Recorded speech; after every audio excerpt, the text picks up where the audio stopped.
사도신경으로 우리의 신앙을 고백하겠습니다. 나는 전능하신 아버지 하나님 천지의 창조주를 믿습니다. 나는 그의 유일하신 아들 우리 주 예수 그리스도를 믿습니다. 그는 성령으로 잉태되어 동정녀 마리아에게서 나시고 본디오 빌라도에게 고난을 받아 십자가에 못 박혀 죽으시고 장사된 지 사흘 만에 죽은 자 가운데서 다시 살아나셨으며 하늘에 오르시어 전능하신 아버지 하나님 우편에 앉아 계시다가 거기로부터 살아있는 자와 죽은 자를 심판하러 오십니다.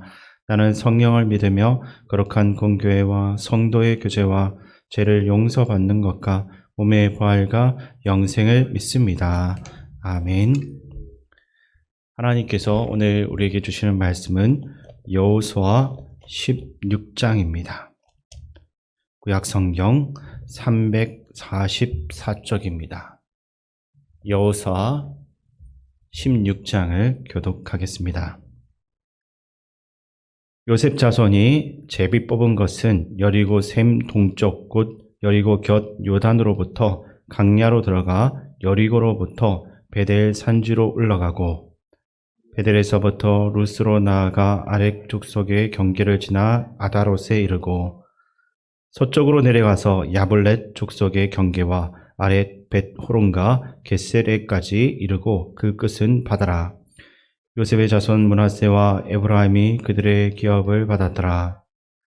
에브라임 자손이 그들의 가족대로 받은 지역은 이러하니라. 그들의 기업의 경계는 동쪽으로 아다롯 앗달에서 윗 벳 호론에 이르고 또 서쪽으로 나아가 북쪽 미무다에 이르고 동쪽으로 돌아 다낫 실로에 이르러 야노아 동쪽을 지나고 야노아에서부터 아다롯과 나아라로 내려가 여리고를 만나서 요단으로 나아가고 또 답보아에서부터 서쪽으로 지나서 가나 시내에 이르나니 그 끝은 바다라. 에브라임 자손의 지파가 그들의 가족대로 받은 기업이 이러하였고 그 외에 므낫세 자손의 기업 중에서 에브라임 자손을 위하여 구분한 모든 성읍과 그 마을들도 있었더라. 그들이 겟셀에 거주하는 가나안 족속을 쫓아내지 아니하였으므로 가나안 족속이 오늘까지 에브라임 가운데 거주하며 노역하는 종이 되니라. 아멘. 여호수아서는 크게 정복 전쟁과 땅 분배의 이야기 두 부분으로 나눌 수 있습니다. 12장까지의 정복 전쟁 이야기를 마친 뒤 13장부터 시작된 땅 분배 이야기는 요단 동편에 위치한 세 지파의 분배를 시작으로 유다 지파와 요셉 지파 그리고 아직 분배받지 않은 나머지 지파의 순으로 진행되는 것을 볼 수 있습니다. 앞선 앞에 15장까지 유다 지파의 땅 분배 이야기를 마친 뒤 오늘 본문인 16장에서는 요셉 지파의 요셉 자손의 그 지파들의 땅 분배 이야기를 다루고 있습니다. 1절에서 3절까지 말씀을 제가 다시 한번 더 읽어드리겠습니다. 요셉 자손이 제비 뽑은 것은 여리고 샘 동쪽 곧 여리고 곁 요단으로부터 강야로 들어가 여리고로부터 베델 산지로 올라가고 베델에서부터 루스로 나아가 아렉 족속의 경계를 지나 아다롯에 이르고 서쪽으로 내려가서 야블렛 족속의 경계와 아래 벳 호론과 겟세레까지 이르고 그 끝은 바다라. 아멘. 요셉 자손의 지파들도 유다 지파들처럼 제비뽑기로 땅을 분배받았습니다. 제비뽑기는 하나님의 뜻을 구하는 방법으로 이것은 인간의 의지와 인간의 자의적인 결정을 거부하고 하나님 중심으로 살고자 했다는 것을 보여주고 있습니다. 하나님께서는 요셉으로부터 나온 이 므낫세와 에브라임 지파가 한 형제임을 나타내기 위해서 한 목만 주셨으나 그 기업이 상당했습니다. 이는 야곱이 요셉에게 베푼 축복의 성취로 요셉 자손들의 그 지파는 요단 서편의 3분의 2를 차지했고 나머지 7지파가 남아있는 3분의 1을 나누었던 것입니다. 요셉 자손들의 지파의 경계는 여리고에서 시작되는데 이것은 가나안 정복의 핵심 지역이라 할 수 있습니다. 특히 에브라임 지파는 장자의 축복을 받아서 이스라엘을 대표하는 지파로 불리게 됩니다. 1절에서 3절은 요셉 지파의 남쪽 경계를 설명하면서 유다 지파와의 긴장 관계를 보여주고 있습니다.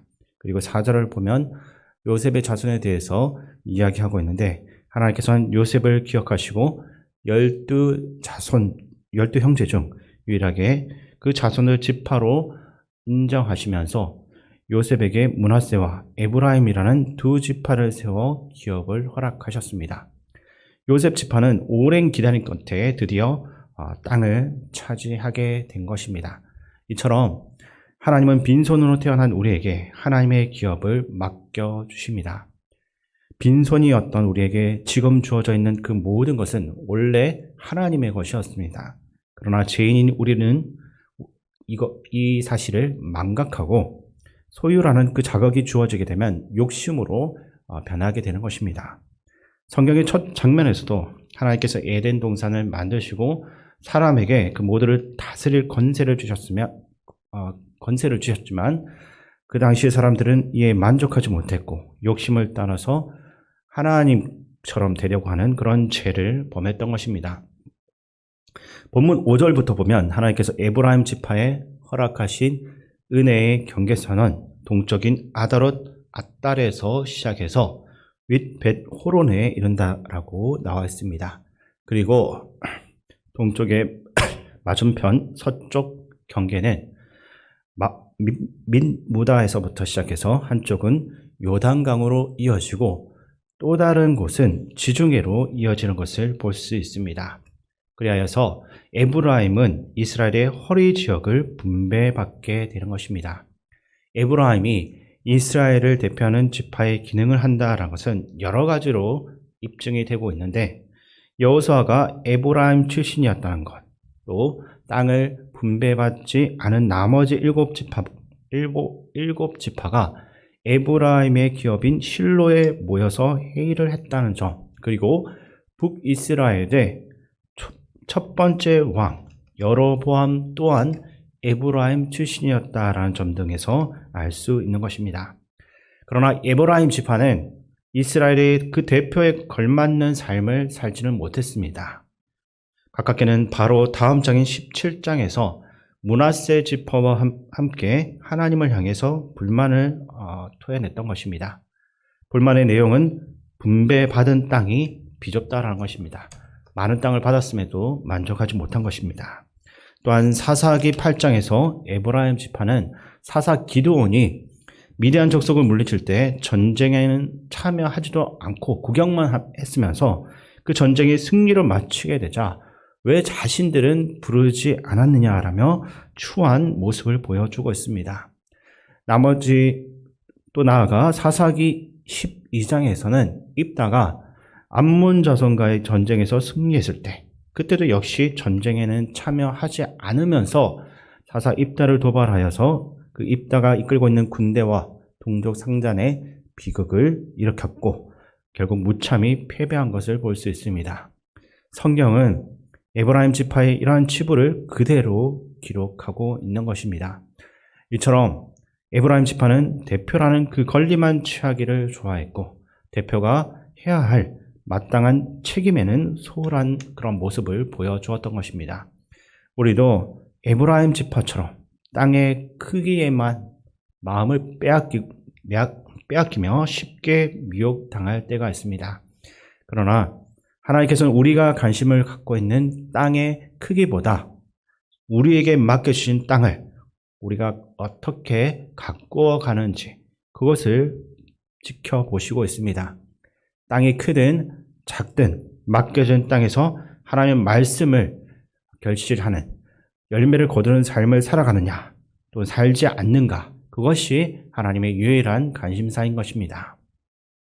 천평의 땅을 맡겨주셨음에도 길가와 돌밭 그리고 가시덤불로 가득 찬 황무지로 만들어버리고 그것도 모자라가지고 더 많은 땅을 계속해서 요구하고 있다라고 한다면 영적 위기라고 할 수 있습니다.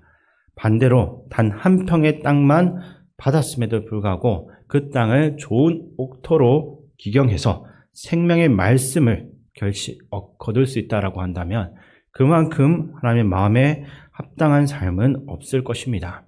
크기와 자리에 연연하는 미숙한 삶에서 벗어나 하나님께서 은혜로 허락하신 그 사랑의 경계선 안에서 하나님의 말씀을 열매로서 거두기 위해서 온 힘을 다하는 신실한 청지기로서 이 땅의 삶을 살아갈 수 있기를 주님의 이름으로 축원드립니다.